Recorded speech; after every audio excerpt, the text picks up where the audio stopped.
Once again, we are teased with a strange dog snippet. These dogs are now revealed to be able to fix organic and synthetic materials. We get this ominous reveal that Kara's mother bird is now alive once again. I think it's pretty obvious to see that Kara's going to try to fix her brother using these strange dogs, and I hope it leads to some brutal and disturbing body horror elements within the story, but really I have no idea.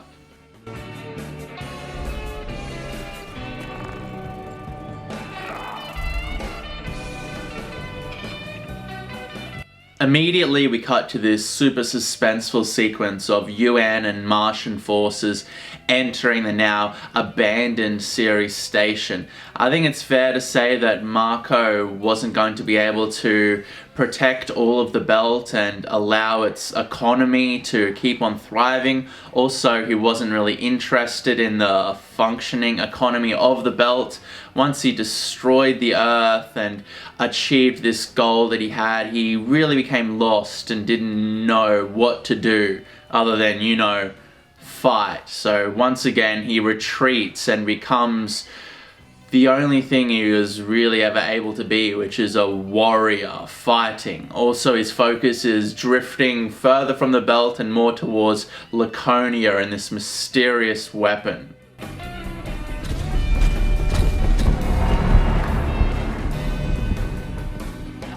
We get this essential and completely necessary emotional confrontation and confession between Holden and Peaches. Peaches talks about her past, her psychotic attempts to murder Holden, her realizations that this was not the path, and her revelations that it wasn't Holden's fault that her father was imprisoned. This is a necessary step to Peaches' full redemption, and I like how Holden comforts her by just telling her that, hey, you're not the only mass murderer aboard the Rossi, it's all good. Everybody on this ship has something they regret. Including Amos, I think. Some of my favorite character moments within this episode happen between Bobby and Amos. They're both alphas within their own world and have this competitive nature with each other, but a level of mutual respect and understanding. There's also this little bonus x-ray for this episode, which I thought was really good. It was written by Wes Chatham, and it shows Amos and Bobby getting into a little scuffle within the Rocinante. Bobby gets Amos in a rear naked choke, and Amos ends up tricking her using his cheeky bastard essence, as she says. And yeah, I thought it was really good. The other two x-rays seemed like, a little bonus content and not that good and not written by the A-team. But I thought that this one here for this episode was so well written and felt so natural that it could have been part of the episode. It doesn't really fit into the episode, but it's just that level of quality. There's also a point where Amos talks about beers and noodles and brothels on Ceres Station, which is funny, but there's a deeper thing going on here because Amos doesn't just like to go to brothels because he likes to fuck whores. He grew up in brothels as a child and has this level of understanding and just feels at home and natural and safe within a brothel, which is so fucked up and dark considering his horrible childhood and all that. But yeah, it's fair to say when Amos talks about brothels, he's not just talking about sex and whores. It's a home for him, somewhere where he feels safe. So yeah, all those Bobby and Amos moments I absolutely loved. Great characters, great actors, and great writing. Anything other than noodles, bars, and brothels? I never looked. This reveal that Mako views the Belters upon Ceres Station as lesser Belters was very illuminating for me. He's not this righteous hero who's for the belt and for this new age for the Belters. He's for himself, and whatever changes, it doesn't matter if he's killing Earthers or killing Dusters or killing Skinnies. They're just more cattle for the slaughter, and he talks of this righteous cause and this new age for the Belters, but really he's completely full of shit and he's just for himself, and he'll sacrifice anyone to the grinder to the death, to the churn that he can, just to better his position within the solar system. It speaks well of you that you care about them. But the Belters on Ceres are not like us. Generation after generation, they've slaved away for the Inners, accommodating their needs instead of fighting for ours, caring more for their own comforts than the future of the Belt. I read an interview with showrunner Narain Shankar, and he talked about compressing this season from 10 episodes down to 6, and one of the main things that got cut during this squeezing down was Prax and Anna's storylines.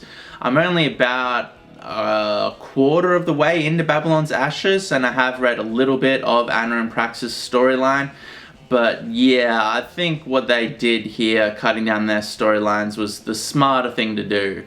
Basically, from what I've read, and once again I haven't read the entire book, Anna's storyline comprises the Earth and just getting that first person view of the level of destruction and devastation. And then yeah, Prax's little cameo here where he reveals the yeast and using the proto-molecule to create this new yield that could save the Earthers, and his scientist assistant being murdered. You get to see that in the book, and if it was 10 episodes we would have seen that sequence, which would have been exciting. But you know, the information that they give here is adequate to provide what we need for the narrative to move forward. So even though 10 episodes would have been amazing, it's still great that we get these little tiny cameos of Anna and Prax here. Even though they're briefly in this episode, it's great to see them, and I think that the information they provide still allows the narrative to make sense and march forward with the main focus, which is Marco and Holden. This yeast could create massive amounts of food out of little more than spare carbon dioxide and waste energy. You know people with power. Please, get this data to them. For all Marco's cunning and strategy and intelligence, Naomi is such a sore spot within his past that he's unable to let the Rossi go. He has this blind spot with Holden and Naomi and just the rage and the revenge vendetta, and he just can't help but go for it. I think it's fair to say that now the cracks are showing and that people are starting to realize that Marco is just as flawed as any other human. He has biases and he can't help but succumb to these. He's a complex and interesting and well-written character with all these complex machinations transpiring simultaneously. Not anybody can be completely intelligent or completely dumb or completely revenge driven. We're all different coalescing elements that are completely complex, and the writing here and the acting is brilliant and very well executed. You don't have to do this. It is not the right time. You should learn to recognize an opportunity when one presents itself. Naomi starting to investigate all these ships that have disappeared through the ring gates is one of the most interesting parts of this episode, but I fear with only 3 episodes left that we're not going to get any real resolution to this problem. I think that's the better of the two options though. I think rushing to the conclusion and try to wrap up the proto-molecule problem within this season would have completely fallen on its face and just ruined everything. I think leaving the show somewhat concluded, but the proto-molecule problem being somewhat open-ended it'll better serve it. We've all seen those shows where they don't give the ending time and they rush them and it all starts to become confused and muddled, and then the ending is unsatisfying. Of course I would have wanted 10 episodes, and of course I want 3 more seasons of this show to finalize the last 3 books, but if these last 6 episodes are amazing, and I think they're going to be, then I am somewhat satisfied and they have somewhat stuck the landing. I am still holding up hope that Alcon Entertainment will be able to get the financing in a few years' time or several years' time to complete the last 3 seasons. I don't want to see this story wrapped up in a comic book or a video game or 3 movies. I want 3 more seasons, goddammit. This show is so good and more people should be into it, and I just hope that somehow when it goes away, that it's able to spread through the deeper psychology of pop culture, and the more people get into it, and then somewhere down the line we'll get the 3 last seasons. But I mean, who knows? I might be reading fucking comics. I mean, the books exist, but you know, it'd be great if these 3 seasons also existed. We'll see what happens. It's happened to different kinds of ships and in different rings, but the disappearances seem to be happening in clusters, each roughly spanning the same amount of time. It's like a hole suddenly opens in the floor.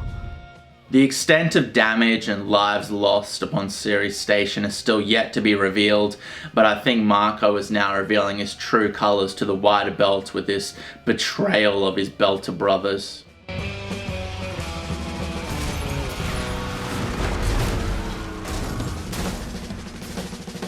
God damn it!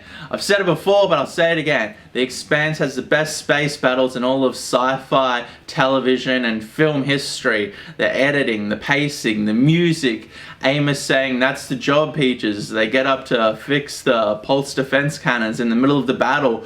Bobby learning the Peller's pattern and adjusting and hitting it was amazing. It just has so much energy and suspense, and the acting and the editing. It's all brilliant, and you just, every action sequence aboard these ships, you're just completely immersed with.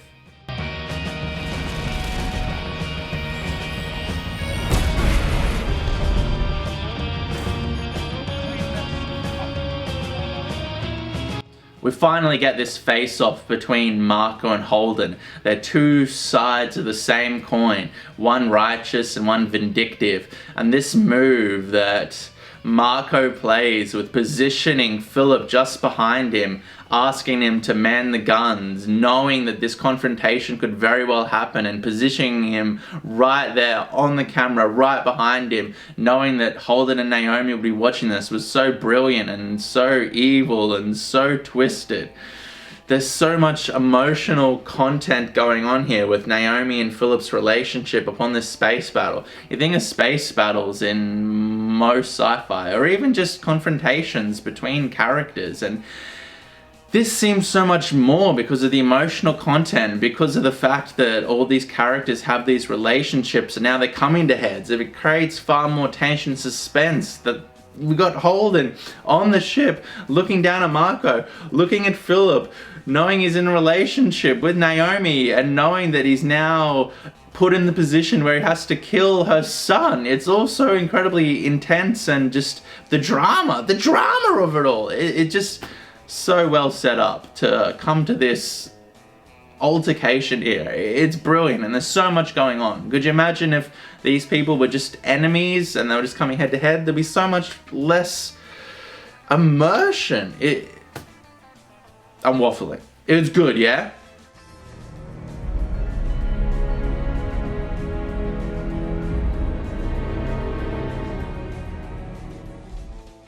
In conclusion, I'm sure there's going to be consequences for Holden disarming this missile and allowing Marco and Philip to retreat.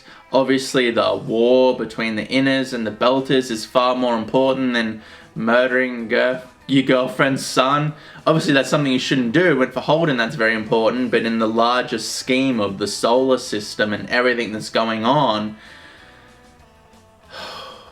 he should have killed them, right? He should have allowed Bobby to kill them.